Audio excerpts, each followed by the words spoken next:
Una po sa ating mga balita, hindi tatakbuhan ng problema. Itong iginiit ni Pangulong Ferdinand R. Marcos Jr. sa harap ng pinaigting pa na hakbang ng kanyang administrasyon para tugunan ang mga hamong kinahaharap ng bansa.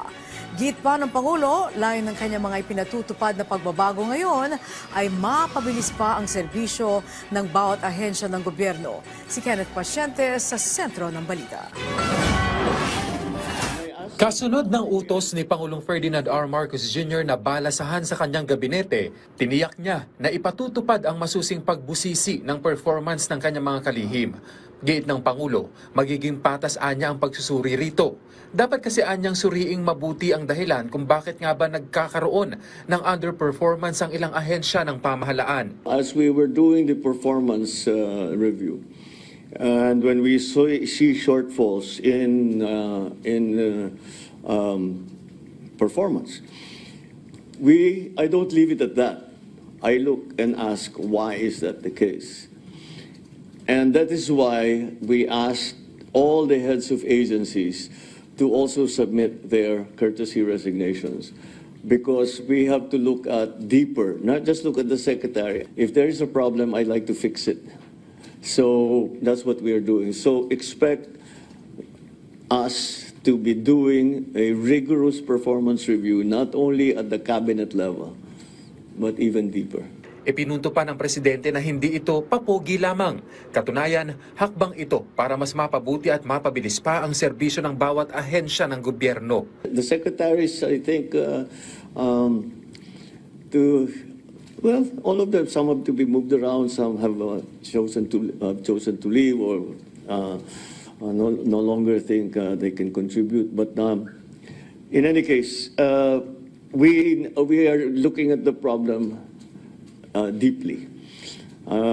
You know, siguro by now, you know, I don't do things pang optics. Sagot naman ng Pangulo sa panawagan ng mga kritiko na siya umano ang dapat bumaba sa pwesto. Ba't ko gagawin yun? At wala sa ugali ko yung tinatakbuhan ng problema. So, what good will that do? Ipinunto naman ng Pangulo na hindi sapat ang isang survey lang para patunayan ang kredibilidad ng isang public official. Madami ibang survey, just don't base it on one. Ipinagkibit balikat na lang ng Pangulo ang survey at binigyang diin ang kahalagahan ng pagsusuri ng pinanggagalingang datos. Imperfect information makes you make imperfect decisions. The more perfect your information, the more perfect your decision will be. That is one source of information, and you have to understand where it's actually coming from. Bagaman bukas ang Pangulo sa pakikipag-ayos sa kampo ng mga Duterte, binigyang diin niya na hindi dapat ito nakabase sa mga kondisyon. Giit ng Pangulo, idaan ito sa masinsinang usapan. If you're sincere, you want to reconcile, let's sit in front of you. Ano ba talaga problema? Ano ba, paano nangyari ito? Tanggalin natin ang problema.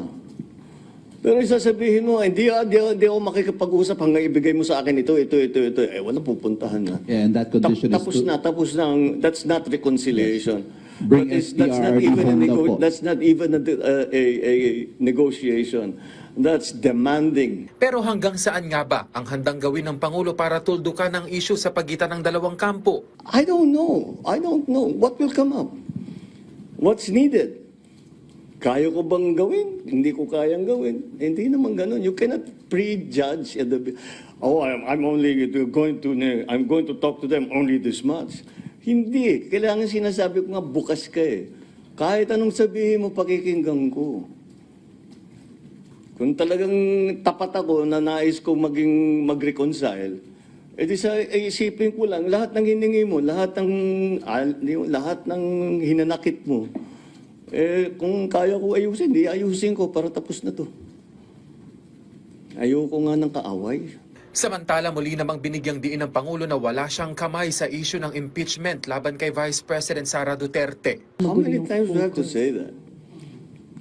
I didn't want impeachment. Lahat ng kakampi ko sa Kongreso hindi nag-file ng impeachment complaint. Yung mga nag-file ng impeachment complaint, hindi mo masasabing kaya kong utusan o pagsabihan na ito yung gagawin mo. So, why do I have to keep explaining that I did not want impeachment? Saad ng Pangulo, dapat ipaubaya na lamang sa Senado ang paggulong ng impeachment na magsisimula na sa Lunes. Kenneth Pasyente, para sa Pambansang TV, sa Bagong Pilipinas.